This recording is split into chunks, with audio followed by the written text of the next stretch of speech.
Rise of hell queen episode 12। Ranveer गुस्से में अपनी मुट्ठी बना लेता है और रजत की तरफ देखकर कहता है, मुझे नहीं पता कैसे करो कि क्या करोगे, लेकिन मुझे इन 2 सालों की सारी जानकारी कल सुबह तक चाहिए। क्यों वह अस्पताल से खुशी को लेकर आया, क्यों यहाँ उसका नाम बदला और क्या है, मुझे एक एक डिटेल चाहिए। और हाँ, मुझे सुबह अपने बच्चों से मिलना है, तो मेरे बच्चों से मिलने का इंतजाम करो। और मुझे मेरी बीवी से भी मिलना है, 2 साल हो गए उसे देखे हुए, जी भर कर देखना चाहता हूँ। विलफायर। रणवीर की बात सुनकर रजत जल्दी से वहां से चला गया। शिव वेदांश रणवीर की तरफ देखकर कहते हैं, अब तो मिलकर ही ना, खुशी तो इंतजार कर लो ना, कल सुबह तक का इतना गुस्सा होना, इतना हाइपर होना अच्छी बात नहीं है। रणवीर वेदांश और शिव की तरफ देखकर कहता है, 2 साल कैसे बताएं हैं मैं, मुझसे बेहतर तुम लोग जानते हो इस बात को। एक पल उसके बिना चैन नहीं मिला मुझे, मेरा सुकून खो गया है। और तुम चाहते हो कि मेरे सामने होकर भी मैं उसे अपनी जिंदगी में शामिल ना करूं, तो ऐसा तो नहीं हो सकता। वेदांश रणवीर के कंधे पर हाथ रखकर कहता है, मैं मानता हूं कि भाभी के जाने के बाद तेरी जिंदगी पूरी तरीके से बर्बाद हो गई थी, लेकिन अब भाभी मिल गई है ना, तो खुद के गुस्से को कंट्रोल करना सी। कल को भाभी तेरे पास आ जाएंगे तो तू इसी तरह गुस्सा करके उन्हें हर्ट करेगा, वह मासूम बच्चे डर जाएंगे तेरी खुशी से। तू चाहता है तेरी बीवी, तेरे बच्चे तेरे इस गुस्से की वजह से तुझसे दूर चले जाएं।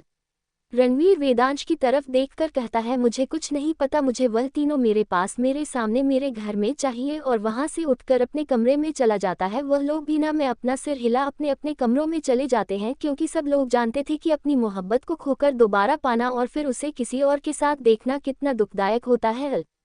वही सामने वाले बंगले में आज खुशी को नींद नहीं आ रही थी, उसका मन बेचैन था और बार बार उसे ऐसा लग रहा था जैसे कोई उसका अपना उसके आसपास है, लेकिन वह देख नहीं पा रही। वहीं वह बालकनी में खड़ी सामने घर की तरफ देख रही थी। आज कुछ घर में लाइट चली हुई थी, ये देखकर वह हैरानी से कहती है, क्या माथुर अंकल वापस आ गया, सुबह जाकर मिलूंगी उनसे। वही अपने कमरे की बालकनी में खड़ा रणवीर सामने देख रहा था, तभी उसे ऐसा लगता है जैसे कोई उसे देख रहा है। जब वह सामने देखा है तो उसे सामने बालकनी में खड़ी खुशी दिखाई देती है।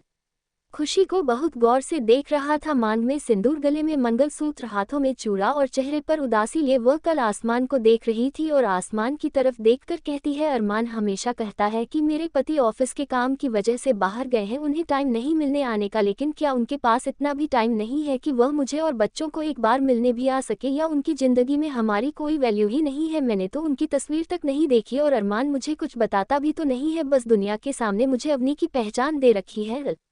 रणवीर शिद्दत से खुशी को देख रहा था, कहीं खुशी सामने देख रही थी। पूरी रात ऐसे ही निकल जाती है, ना रणवीर को चैन मिलता है ना खुशी को सुकून, दोनों ही एक दूसरे की वजह से अनजान एक दूसरे के लिए तड़प रहे थे, लेकिन रणवीर चाहकर भी कुछ नहीं कर सकता था। अगली सुबह सब लोग उठकर तैयार होकर डाइनिंग टेबल पर बैठे हुए थे। खुशी अरमान की तरफ देखकर बोलती है, अरमान मुझे एक बात आज तक समझ नहीं आई, तुम बोलती हो कि मेरी शादी हो चुकी है और यह बच्चे मेरे और मेरे पति के हैं, लेकिन वो कभी हमसे मिलने क्यों नहीं आते, कभी फ़ोन क्यों नहीं करते, कभी गिफ्ट्स क्यों नहीं भेजते। अब तो बच्चे भी मुझसे पूछने लगे हैं कि उनके पापा कहाँ हैं, क्या जवाब दूँ मैं उन्हें।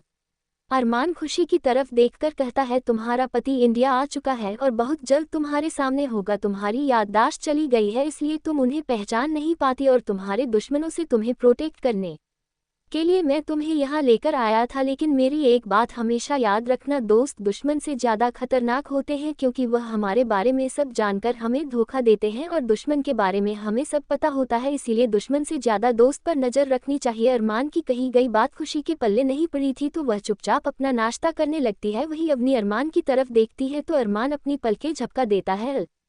ब्रेकफास्ट हो जाने के बाद बच्चे अरमान, अवनी और खुशी की तरफ देखकर कहते हैं, आज संडे है और सबकी छुट्टी है, इसीलिए हम सब लोग गार्डन में क्रिकेट खेलेंगे। अरमान हाँ बोल देता है तो सब लोग गार्डन में क्रिकेट खेलने लगते हैं। वहीं दूसरी तरफ रणवीर ब्रेकफास्ट करके बाहर गार्डन में बैठा हुआ था, क्योंकि ठंडी का मौसम चल रहा था और बाकी सब लोग भी गार्डन में बैठे थे। तभी अचानक से एक बॉल आकर रणवीर के कॉफी के मग में लगती है और वह मैग टूटकर रणवीर के ऊपर ही बिखर जाता है और उसके अंदर भारी कॉफी भी रणवीर के ऊपर गिर जाती है। ये देखकर रणवीर का गुस्सा उसके दिमाग पर हावी हो जाता है।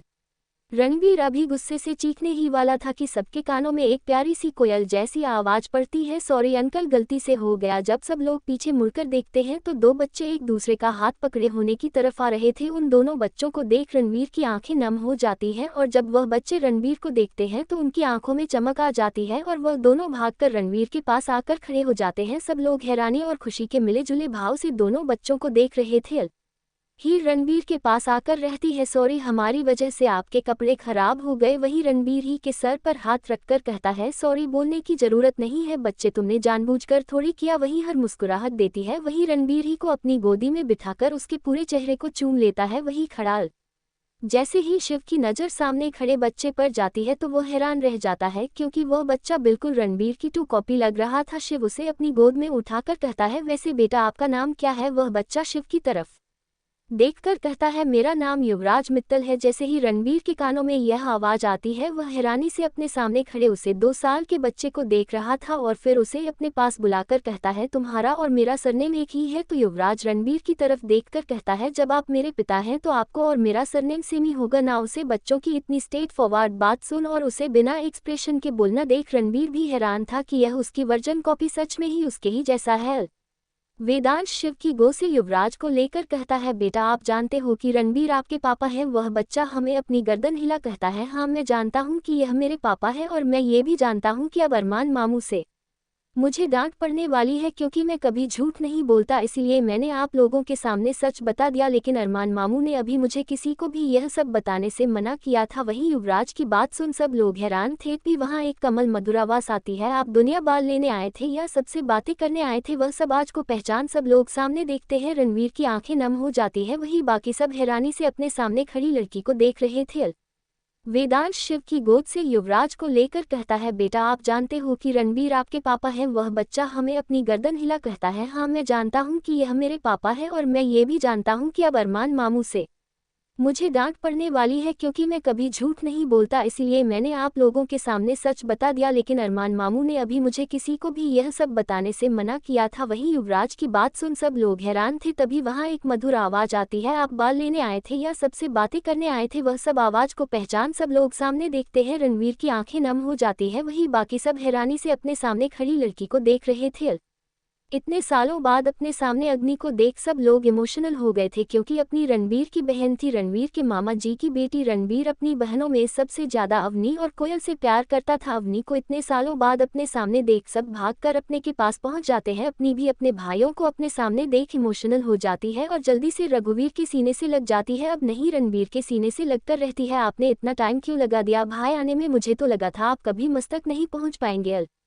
सब लोग बड़ी बड़ी से वनी से मिलते हैं और रणबीर अग्नि को वही अपने पास चेयर पर बिठाकर कहता है, दुनिया क्या कर रही हो और तुम अचानक से कहाँ गायब हो गई थी मामा जी की मौत के बाद? और मामी कहाँ है? अपनी रणबीर की तरफ देखकर कहती है, सब कुछ खत्म हो गया था भाई। उसे रात पापा का किसी और से रिश्ता जान मॉम ने सुसाइड कर लिया था और फिर मुझे भी पापा से नफरत हो गई थी, क्योंकि आप जानते हो इंसान सब कुछ बर्दाश्त कर सकता है, लेकिन एक औरत कभी भी अपने पति की या पिता की जिंदगी में दूसरी औरत को बर्दाश्त नहीं कर सकती। मॉम का क्रियाकर्म करने के बाद मैं भी ये देश छोड़कर हमेशा हमेशा के लिए पेरिस चली गई थी, और मेरे जाने के बाद पापा के साथ क्या हुआ मुझे नहीं पता, लेकिन जब मैं इंडिया आई तो मुझे पता चला कि उनकी डेथ हो गई और उनकी सारी प्रॉपर्टी उनकी दूसरी बीवी और बेटे ने हमेशा से ही मेरी माँ को धोखा देता रहा था। काम के नाम पर अपनी दूसरी फैमिली बनाकर बैठा था। मैं उसे इंसान को कभी माफ़ नहीं कर सकती, आपको पता है ना भाई? पापा मेरे हीरो थे, मेरे सुपर हीरो। मैं मॉम से लड़ जाती थी पापा के लिए, लेकिन जिस दिन पापा की सच्चाई मेरे सामने आई ना, मैं पूरी तरीके से टूट चुकी थी और किसी का सामना करने की हिम्मत नहीं थी उसमें, इसीलिए सब कुछ छोड़कर चली गई। वेदांश अवनी के सिर पर हाथ रखकर कहता है, एक बार अपने भाइयों को बताया तो होता, तुम्हारे भाई इतने कमजोर तो नहीं थे कि वह अपनी बहन का ख्याल नहीं रख सकते? कोयल अवनी के गले लगा कर कहती है, और तुमने ऐसा क्यों सोचा कि तुम्हारी बहन के भाई के सबके होते हुए तुम अकेली हो जाओगी? और पेरिस में तुम किसके साथ थी और यहाँ मनाली में क्या कर रही हो?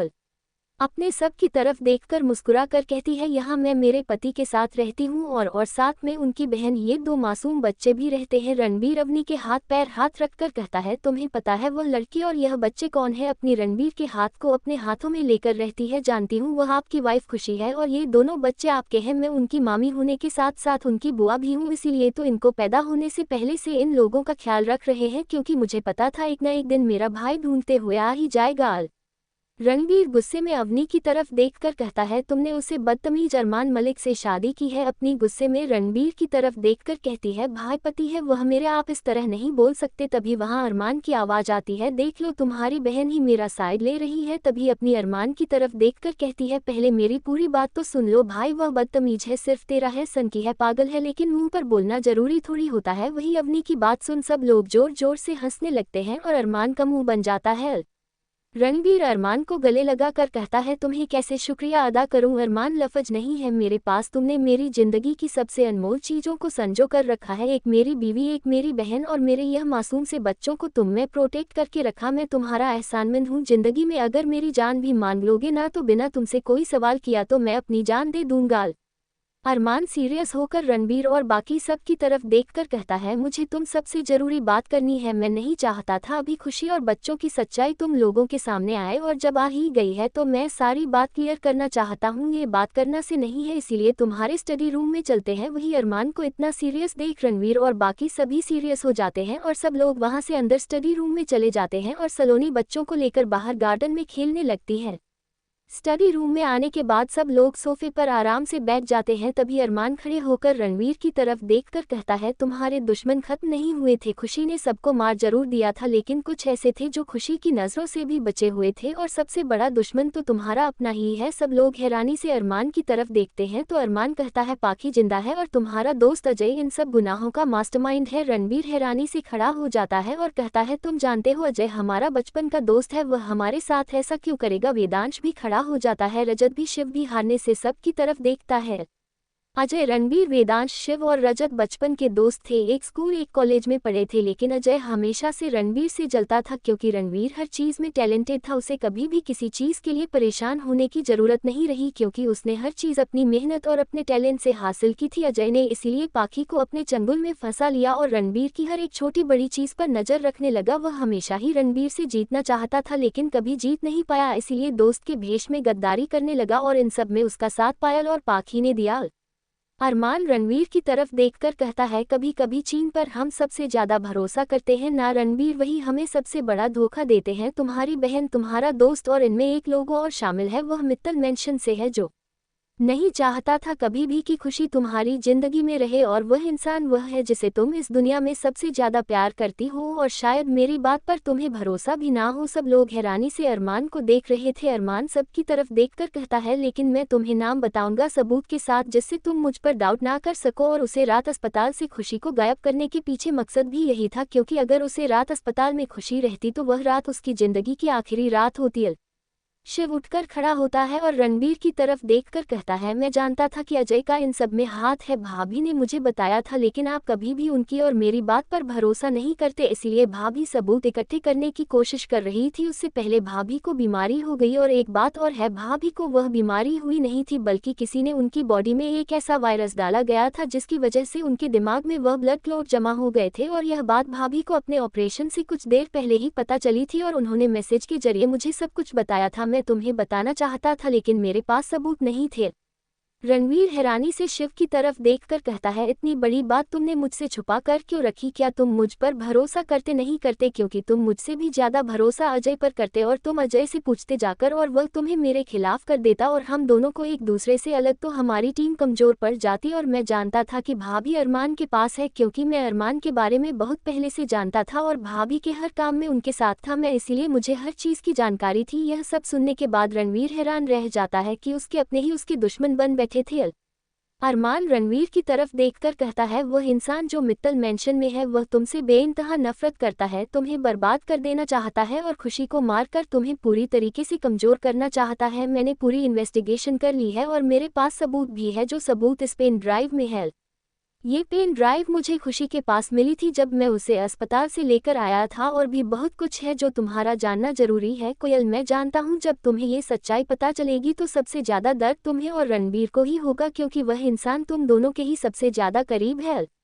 अरमान पेन ड्राइव लैपटॉप में कनेक्ट करके रणवीर की तरफ घुमा देता है। सब लोग वह पेन ड्राइव में चल रही वीडियो को देख रहे थे। जैसे जैसे वह वीडियो चल रही थी वैसे वैसे रणबीर का चेहरा काला पड़ता जा रहा था। सब लोग हैरानी से अपने मुंह पर हाथ रख लेते हैं। वहीं जैसे ही वह वीडियो बंद होती है रणबीर अपना लैपटॉप उठाकर जमीन में फेंक देता है और लैपटॉप टुकड़ों में बच जाता है। अरमान रणबीर के दोनों हाथों को अपने हाथ में लेकर कहता है, मुझे ये बात खुशी ने बताई थी अपने ऑपरेशन से 1 घंटे पहले। मैं तुम्हें ये बात बताना चाहता था, लेकिन फिर मुझे एहसास हुआ कि खुशी ने जो कहा वह सच्ची तो था। तुम उसे इंसान पर हद से ज़्यादा भरोसा करते हो, उस हद से ज़्यादा प्यार करती हो। तुम कभी भी उसके बारे में ऐसी बातें नहीं सुन पाए बिना सबूत के, और तुम खुशी को भी गलत समझते। इसीलिए खुशी ने मुझे सारे सपोर्ट ढूंढने के लिए बोला था, और वह चाहती थी जब भी तुम्हें सच्चाई पता चले, पूरे सबूत के साथ पता चले।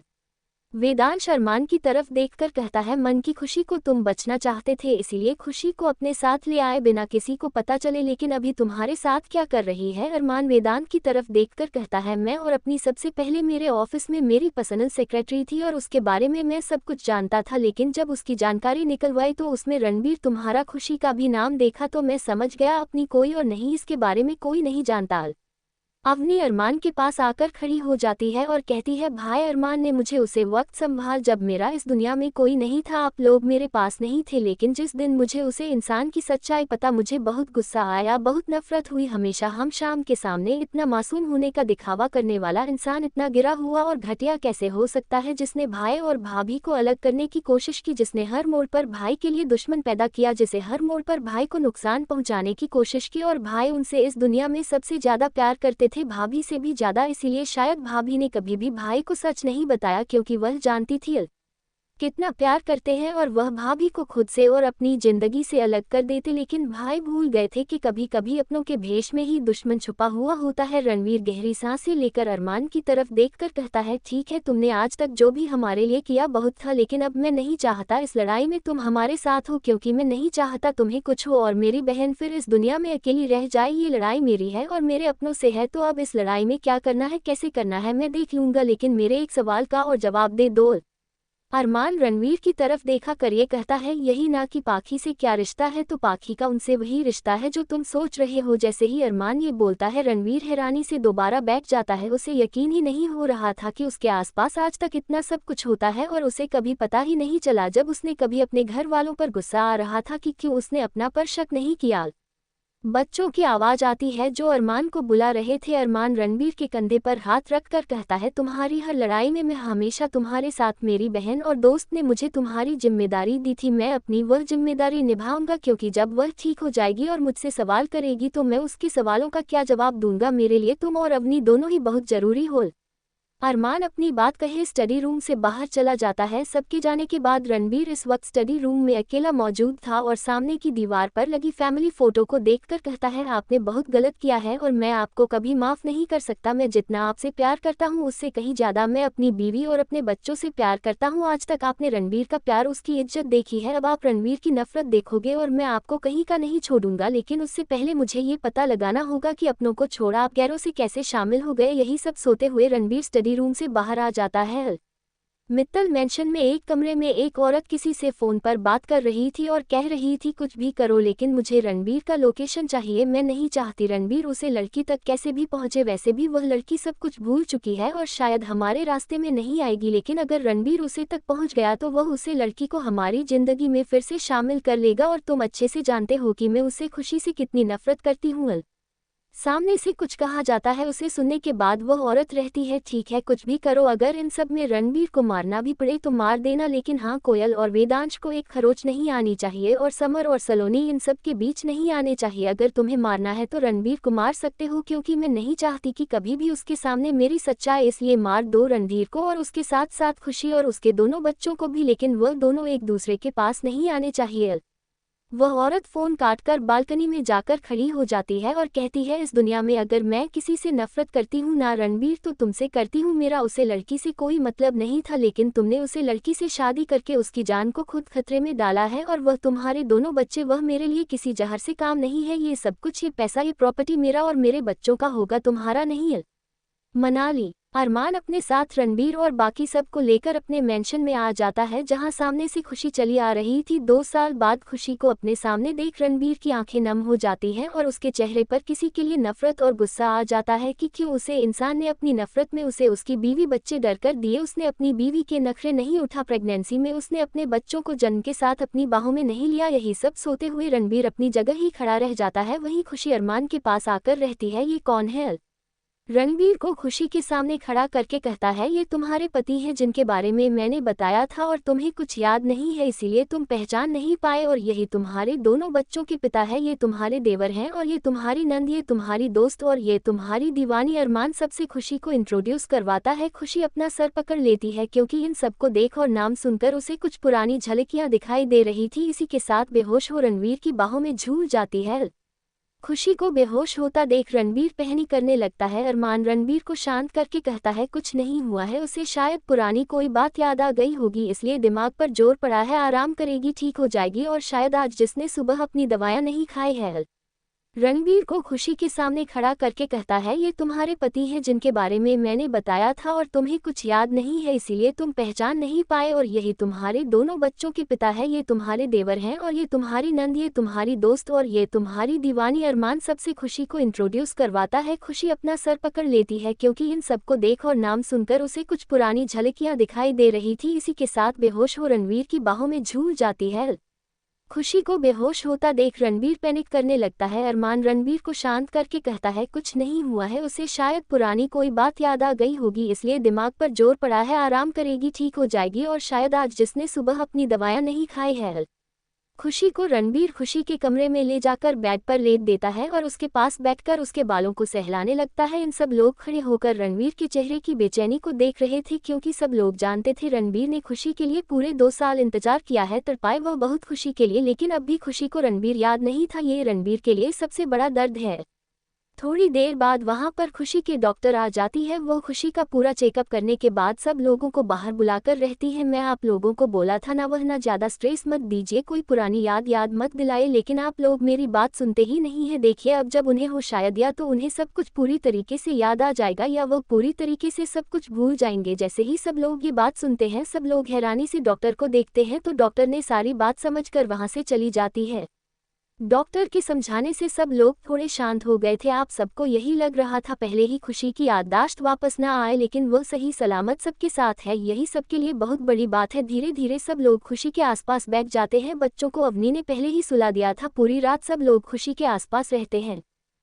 अगली सुबह सब लोग उठकर अपने अपने काम पर जा चुके थे, लेकिन रणबीर अभी भी खुशी के पास ही बैठा हुआ था। धीरे धीरे खुशी की आंखें खुलना लगते हैं और वह हैरानी से चारों तरफ देखती है। फिर उसकी नजरें सोफे पर बैठे रणबीर पर जाती है। वह एक तक रघुवीर को देख रही थी, फिर उठकर बैठ जाती है। रणबीर उसके पास आकर कहता है, अब ठीक हो? खुशी रणबीर की तरफ देखकर कहती है, जी ठीक हूँ। रणबीर को समझ ही नहीं आ रहा था कि खुशी क्या था, वापस आ गई है या नहीं, लेकिन खुशी जिस तरीके का व्यवहार कर रही थी उससे तो यही लगता है कि उसकी याददाश्त वापस नहीं आई थी।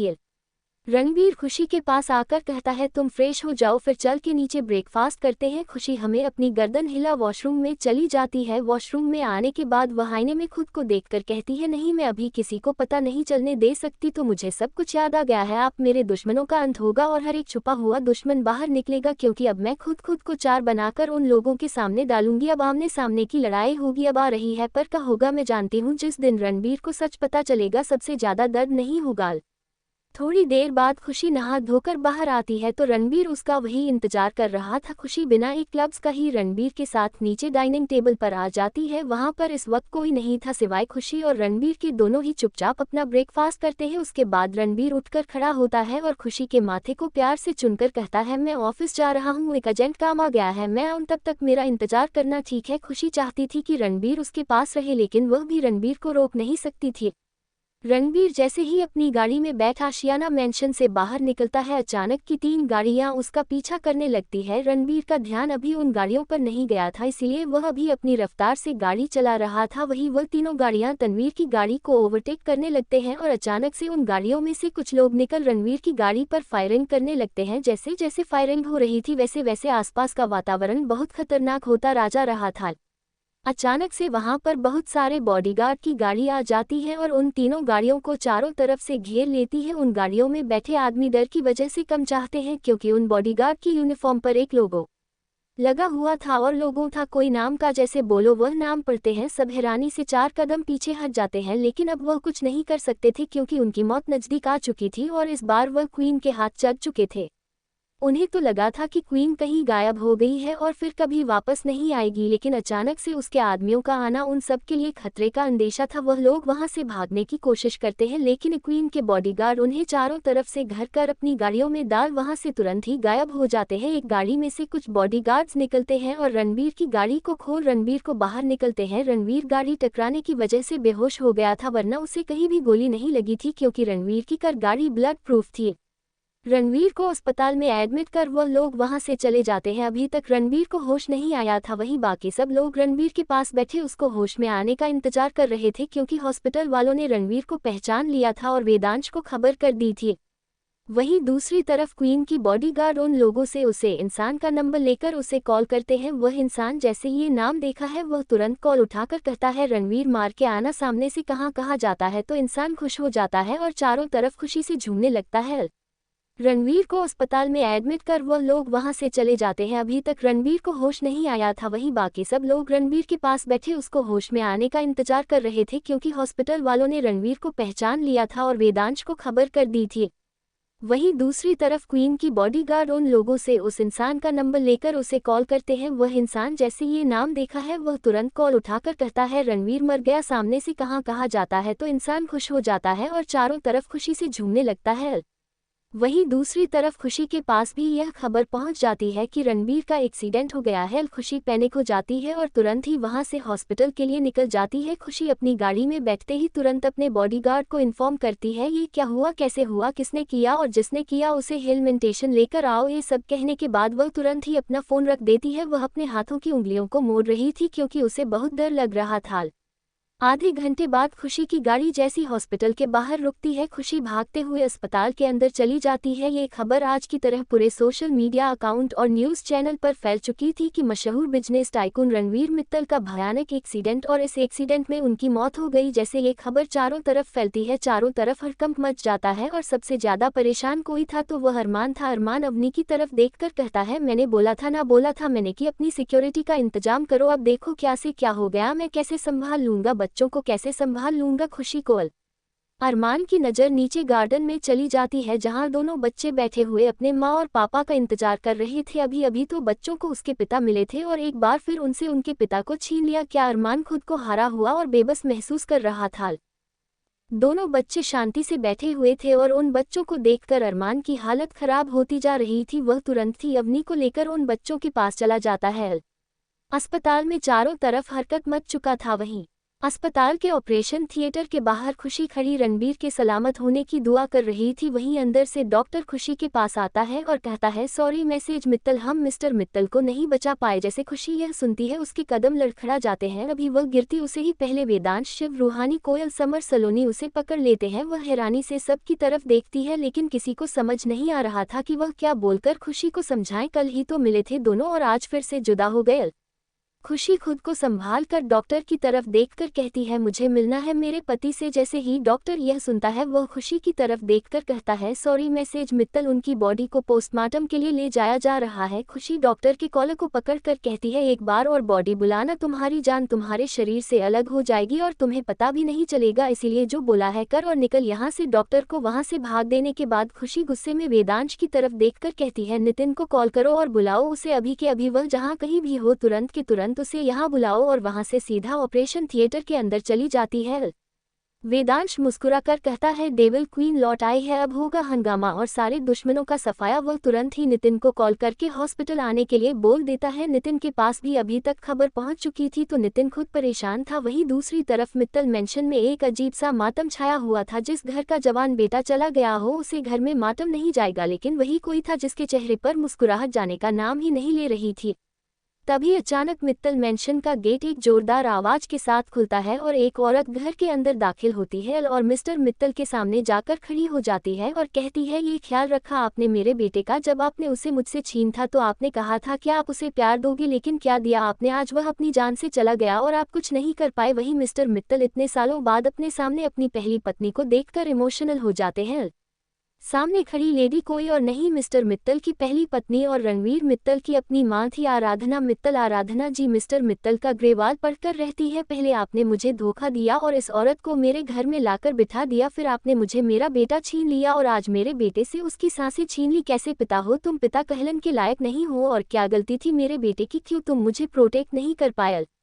मिस्टर मित्तल आराधना जी के हाथ पकड़कर कहते हैं, मैं मानता हूँ आराधना, मुझे उसे वक्त भी गलती हुई थी और शायद आज भी गलती हुई जी। गलती की वजह से हमने रणबीर को खो दिया, लेकिन तुम नहीं जानती, जब से रणबीर की पत्नी खुशी अस्पताल से गायब हुई थी तब से रणबीर ने घर पर आना छोड़ दिया था। वह किसी से मतलब ही नहीं रखता था। उसकी जिंदगी में क्या चल रहा है क्या नहीं चल रहा है हम लोगों को नहीं पता था। आराधना जी ताली बजाकर कहती है, आपको रणवीर का नहीं पता था, लेकिन आपको अपना और अपनी सो कॉल्ड बीवी के बारे में सब कुछ पता रहता है। वह मेरा बेटा था, इसीलिए उसका दर्द मुझसे बेहतर कोई नहीं समझ सकता। और एक बात, मेरे बेटे के गुनहगार को अगर मैं मौत से भी बदतर सजा नहीं देना तो मेरा भी नाम आराधना रावत नहीं है। दादी माँ दादाजी आराधना जी की तरफ देखकर कहते हैं, पूरे 25 साल बाद आए हो तुम इस घर में? आराधना की उन दोनों की तरफ देखकर अपने हाथ जोड़ लेती है और कहती है, क्यों आती इस घर में जब आपके बेटे ने मुझे धोखा दिया था और इस औरत से शादी की थी तब आपने अपने बेटे का साथ दिया था, और जब मैं ये घर छोड़कर गई तो आप लोगों ने मुझे रोक नहीं बल्कि मुझे मेरे बच्चे को छीन लिया और इस औरत की गोदी में डाल दिया। आपको लगता है इतना सब कुछ होने के बाद मैं आप में से किसी को माफ करूंगी? और जिस दिन मेरे बेटे को सच पता चलेगा ना, उसे दिन वह तुम सबसे नफरत करेगा। और तुम लोगों को क्या लगता है मेरा बेटा मुझे छोड़कर चला गया? नहीं, बोल इतना कमजोर नहीं है कि कोई भी अपनी साजिश में कामयाब हो जाए और मेरा बेटा इस दुनिया से चला जाए। मिस्टर मित्तल के पास खड़ी श्रीमती मित्तल आराधना जी को देखकर अपने झूठे आंसू बहते हुए कहती है, दीदी मुझे माफ कर दो, मेरी वजह से आपका घर बर्बाद हो गया। आराधना की 2 कदम दूर हो जाती है और कहती है, तो जैसी औरत की तो परछाई भी ना मैं मेरे ऊपर पड़ने दो। और अब तुम देखो मैं तुम सबके साथ क्या करती हूँ, क्योंकि आज तक मैं तुम सबके साथ कुछ नहीं किया था, क्योंकि मैं अपने बेटे को दर्द नहीं देना चाहती थी। लेकिन अब वक्त आ गया है कि रणबीर को तुम सब की सच्चाई पता चले और उसे पता चले कि उसकी जन्म देने वाली माँ तुम नहीं बल्कि मैं हूँ। और फिर देखना वो तुम सबके साथ क्या करता है। मैं अपने साथ में हर एक अन्याय को बताऊंगी, उसके पिता के धोखे के बारे में बताऊंगी और उसके दादा दादी के बारे में हर एक बात बताऊंगी। फिर मैं आपसे पूछूंगी कि जब कोई अपना आप से नफरत करता है तो कैसा लगता है। दादाजी अपनी कड़क आवाज में रहते हैं, आराधना बहू उसे वक्त भी तुम्हारी गलती थी। दादाजी की आवाज सुनकर आराधना जी दादाजी को ठोकर रहती है, आपकी बहू नहीं हूं मैं। 25 साल पहले मैंने आपके बेटे को तलाक दे दिया था और इस घर में आपकी बहू या उनकी बीवी नहीं बल्कि रणवीर की मां आई है। और मैं तो पता लगा ही लूंगी कि मेरे बेटे के साथ क्या हुआ। लेकिन आप सब लोग अपनी उल्टी गिनतियां शुरू कर दो अब, क्योंकि बहुत सहेलियां मैं बहुत बर्दाश्त कर लिया, लेकिन अब नहीं, अब मैं अपना बेटा आप सबसे दूर करके रहूंगी। और वहां से चली जाती है। आराधना जी के जाते ही मिस्टर मित्तल जमीन पर घुटनों के बल बैठ जाते हैं और अपने दोनों हाथों को अपने चेहरे पर रखकर रोने लगते हैं। उनकी एक गलती ने उनका बसा बसाया घर उजाड़ कर रख दिया था। अस्पताल में खुशी जैसे ही ऑपरेशन थिएटर के अंदर जाती है, अपने सामने लेते रणबीर को देखकर उसकी आंखों में आंसू आ जाते हैं। फिर वह अपने आंसुओं को अपनी आंखों में ही जब्त कर लेती है और रणबीर की तरफ देखकर कहती है, नाटक बहुत हो गया रणबीर, उसका बैठ जाओ, क्योंकि मैं जानती हूँ आप जानबूझकर बिना सिक्योरिटी के बाहर गए थे। मैं जानती हूँ जो कुछ भी हुआ आपने जानबूझकर किया, क्योंकि आप अपने दुश्मन को फ्री माइंड करना चाहते थे। लेकिन मेरे सामने ये नाटक नहीं चलेगा। वही खुशी की बात सुनकर रणबीर अपनी आंखें खोल देता है और हैरानी से खुशी की तरफ देखता है। खुशी रणवीर के सीने से लग जाती है और कहती है, कई तो मुझे मेरे पति मिले हैं और आज ही आप उन्हें मुझसे दूर करना चाहते हैं। हमारे बच्चे हमारा इंतजार कर रहे हैं, क्योंकि आपने इतना बड़ा नाटक कर। खुशी को खुद से दूर करता है और उठकर बैठ जाता है और कहता है, ये सब कुछ मैं हम सब की सेफ्टी के लिए कर रहा हूँ और मुझे उसे औरत की सच्चाई सबके सामने लानी होगी। लेकिन मुझे एक बात समझ नहीं आई, वह मेरी अपनी माँ होते हुए मेरे साथ ऐसा क्यों कर रही है। वह मेरी माँ है, जन्म दिया है उन्होंने मुझे। तभी पीछे से आता हुआ अरमान कहता है, मन नहीं है, वह तुम्हारी जन्म नहीं दिया उन्होंने, तुम्हारी माँ आराधना रावत है, रावत इंडस्ट्रीज की मालकिन तुम आराधना रावत, और तुम्हारे पिता मिस्टर मित्तल के बेटे हो आराधना जी। तुम्हारे पिता की पहली पत्नी थी। तुम्हारे पिता ने तुम्हारी मां को धोखा दिया और उसे औरत से शादी कर ली, क्योंकि कैसे की इस बारे में भी कोई जानकारी नहीं मिली है, लेकिन बहुत जल्द पता कर लूंगा। लेकिन सबसे ज्यादा तुम्हारी मौत की खबर सुनकर कोई गमगीन है, गुस्से में है, वह तुम्हारी मॉम है। उन्होंने मित्तल मेंशन में जाकर सबको बहुत खरी खोटी सुनाई और तुम्हें ढूंढने के लिए यहाँ आ रही है। जैसे ही रणवीर यह सुनता है उसके पैरों तले तो जमीनी खिसक जाती है। उसे तो अब अपना पूरा वजूद ही झूठ लग रहा था और झूठ लग रहा था मित्तल परिवार का प्यार। Thank you for listening. Like और कमेंट करना ना भूलें और मोर स्टोरीज के लिए सब्सक्राइब करें। मिलते हैं नेक्स्ट वीडियो में।